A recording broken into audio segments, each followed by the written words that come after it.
again that story, because this has been Take a look raised at what a actually few weeks benefit back only by somebody like Vivek Debroy, who is the member of Niti Aayog, that why agriculture taxation now is an inevitability.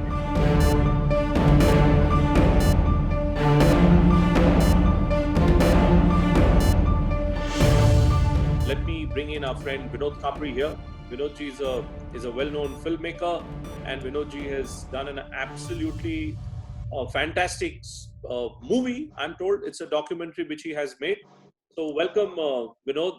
And I know that you've been traveling across parts of India trying to chronicle the stories of migrant workers.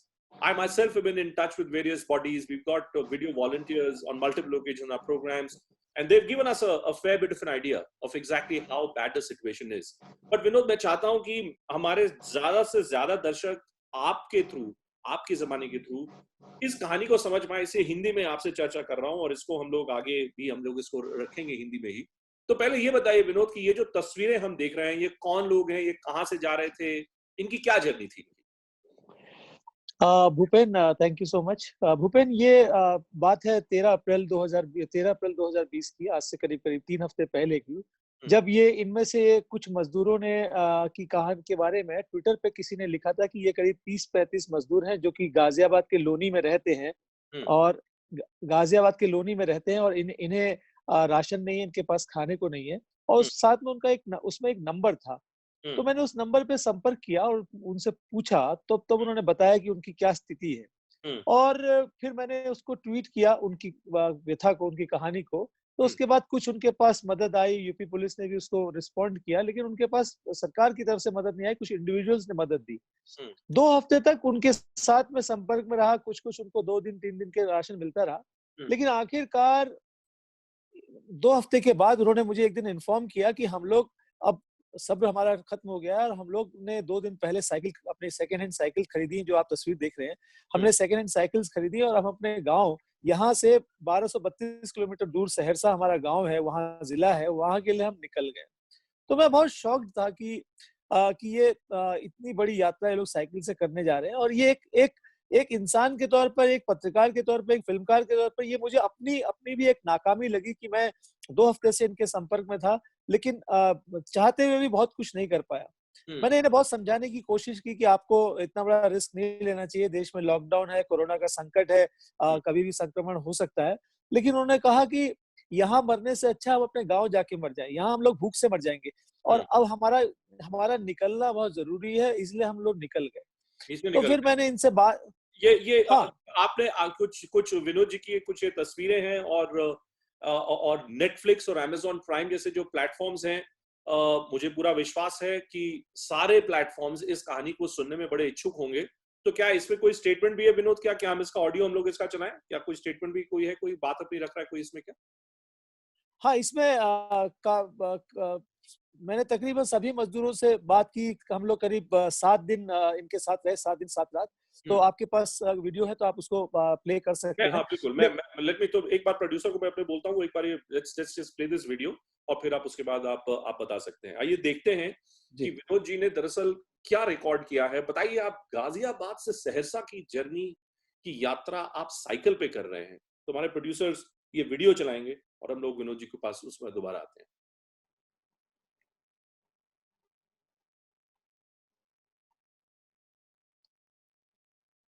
Location check करते रहते हैं। ठीक है, ठीक है।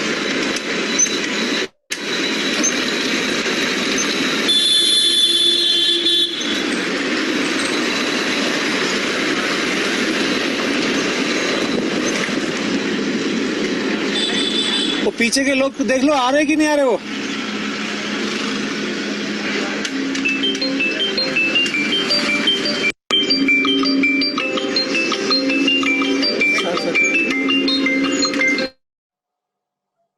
रास्ता ठीक है? हाँ, ठीक है।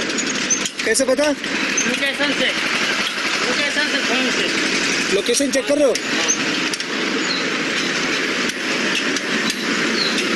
लोकेशन बीच में चेक करते रहते हो? हाँ, चेक करते रहते हैं। एक हाथ से साइकिल चलाते हैं, एक हाथ से लोकेशन चेक करते रहते हैं। ठीक है, ठीक है।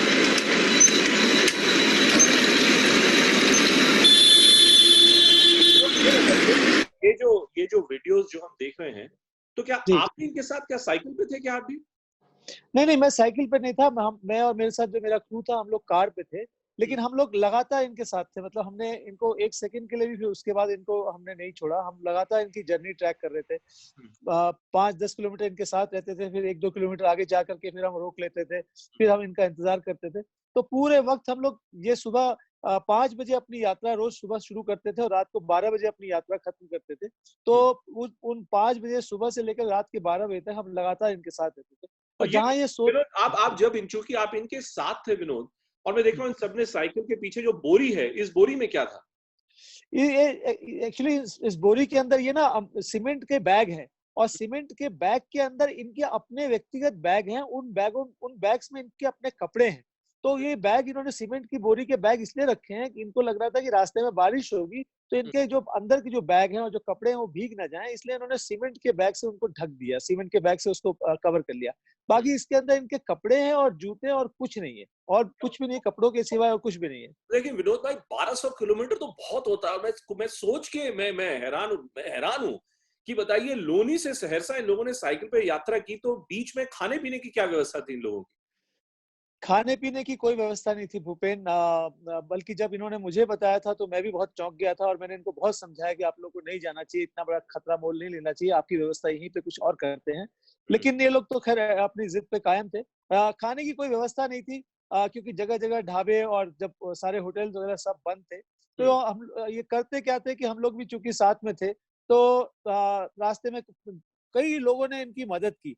जैसे एक जगह पे चाय की दुकान थी, तो उनको पता चला कि हुँ। ये 7 लड़के जा रहे हैं, सहरसा जा रहे हैं। हुँ। तो उसने कहा कि मेरे पास कुछ आलू रखा हुआ है, आप लोग इंतज़ार करें, मैं ना इनके लिए 25-30 समोसे बना देता हूँ। तो सही। उस व्यक्ति ने बदायूं के पास इनके लिए समोसे बना दिए। हुँ। तो ये इस तरह से इनको मदद मिलती थी। और चूँकि परचून और जनरल स्टोर्स खुले हुए थे, तो हम लोग जो ब्रेड वगैरह लेते थे, वही ब्रेड हम लोग शेयर कर लेते थे। जो ब्रेड हम लोग खाते थे, वही ब्रेड ये लोग भी खाते थे। हुँ। तो एक तरह से हम दोनों एक-दूसरे के साथी बन गए थे, क्योंकि हमें पता था कि इस सफ़र के हम इनके साथी हैं और इन्हें पता था कि इस सफ़र के हम इनके साथी हैं। तो एक तरह से हम लोग एक-दूसरे को सपोर्ट करते हुए आगे बढ़ रहे थे। वो सिर्फ़ मेरे लिए सिर्फ़ एक किरदार नहीं थे, मेरे लिए वो एक साथ के तौर पे भी थे कि जब तक इनका साथ है, हम लोग भी आगे बढ़ते रहेंगे। लेकिन लेकिन विनोद भाई ये समझाइए मुझको कि हम लोग देखिए इतना हम लोग फोकस करते हैं और इतना सरकार इतना ये जो सारी जो पीएम केयर फंड है और ये जो इस प्रकार के जो पूरे जो वाक़े हैं, जो सारी फैसिलिटी जो सरकार कह रही है, मैं बस देख रहा हूँ कि फेसबुक पे इतने लोग कमेंट कर रहे हैं। लोग कह रहे हैं कि जो हम दिखा रहे हैं, ये सब वो चीज़ें हैं जिनको सरकार को जिनके बारे में सोचना चाहिए। तो मैं तो मानता हूँ कि जितने बड़े प्लेटफ़ॉर्म्स हैं, उन सब प्लेटफ़ॉर्म्स को इस प्रकार की डॉक्यूमेंट्रीज़ उन लोगों को दिखानी चाहिए। लेकिन विनोद जी, इस पूरे सफ़र में ये बताइए कि समय कितना लगा और क्या कहीं आप लोगों को टेस्ट नहीं किया गया कहीं बीच में क्या? क्योंकि मैं भी जब अ मैंने थोड़ा दिल्ली से बाहर निकलने की कोशिश की, तो मेरी टेस्टिंग हुई थी जगह-जगह। टेस्टिंग की के बारे में कुछ बताइए अगर हुआ हो तो? 7 दिन और 7 रातों की ये पूरी यात्रा थी। और लखनऊ पहुंचने से पहले एक जगह पे थर्मल स्क्रीनिंग हो रही थी, वहां पे थर्मल स्क्रीनिंग हुई थी। इन मजदूरों की थर्मल स्क्रीनिंग वहां हुई हुँ। और उनके साथ में हमारी भी हुई। इसके बाद जब हम लोग उत्तर प्रदेश और बिहार की सीमा में गोपालगंज में एंटर हुए, जो कि बिहार का इलाका है, हुँ। बिहार का जिला है, तो वहां पर इन मजदूरों की इस स्क्रीनिंग हुई, थर्मल स्क्रीनिंग हुई और हमारी भी थर्मल स्क्रीनिंग हुई। वहाँ सभी की थर्मल स्क्रीनिंग हो रही थी।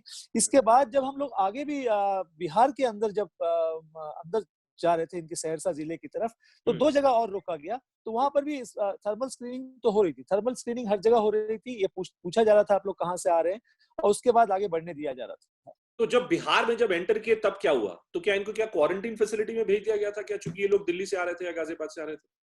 हाँ, बिल्कुल सही कह रहे हैं आप। जैसे ही ये लोग बिहार सीमा में एंटर किए, तो गोपालगंज एक ज़िला पड़ता है, उस ज़िले में इनको रोक लिया गया और उसके बाद सरकार ने और पुलिस ने इनको अपने संरक्षण में ले लिया और उन्होंने कहा कि अब आप यहाँ से साइकिल से नहीं जाएँगे, अब आप यहाँ से 300 किलोमीटर की यात्रा आप लोगों को बस से करनी पड़ेगी और हुँ। हमारे संरक्षण में करनी पड़ेगी। और उसके बाद इनकी साइकिल्स को छत पे रख दिया बस की और उनको पुलिस के संरक्षण में इनका जो गृह ज़िला है सहरसा, हुँ। वहाँ ले जाया गया और वहाँ से फिर इनके जो गाँव है, उस गाँव के पास के एक स्कूल में आइसोलेशन सेंटर बनाया गया है।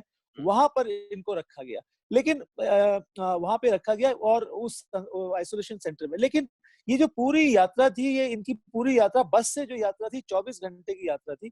और इसमें दुर्भाग्य ये था और दुखद ये हमने देखा कि इस पूरे 24 घंटे में इन लोगों को एक बार भी खाने को नहीं दिया गया, ना इनको पानी पीने को दिया गया। तो मुझे समझ में ये नहीं आया भूपेन की 5वां 6ठा हफ्ता चल रहा है लॉकडाउन का, और अब सरकारों को पता भी है कि उनके श्रमिक, उनके मजदूर अपने अपने राज्यों में वापस आ रहे हैं, और हम आप इतना एक बेसिक जो एक मूलभूत होता है कि खाना और पानी आप दे दें, तो 24 घंटे वो सरकार के संरक्षण में, जब तक वो सरकार के संरक्षण में नहीं थे, अपने आप उत्तर प्रदेश में घूम रहे थे, तब तक वो खा पी रहे थे, उनको मिल जा रहा था। लेकिन जैसे ही वो सरकार के संरक्षण में आए, खासतौर पर बिहार सरकार के संरक्षण में, तो 24 घंटे तक उनको खाना नहीं मिला। और एक बार नौबत ऐसी आ गई कि सारे के सारे मजदूरों ने बगावत कर दी और उन्होंने कहा कि हम आइसोलेशन सेंटर छोड़ के चले जाएंगे, क्योंकि अब हम लोगों को भूख से ही मार देंगे। अति अति दुखद विनोद, बहुत बहुत शुक्रिया आपका। और मेरी मेरी आपको माय कांग्रेचुलेशंस टू यू कि आपने थैंक यू।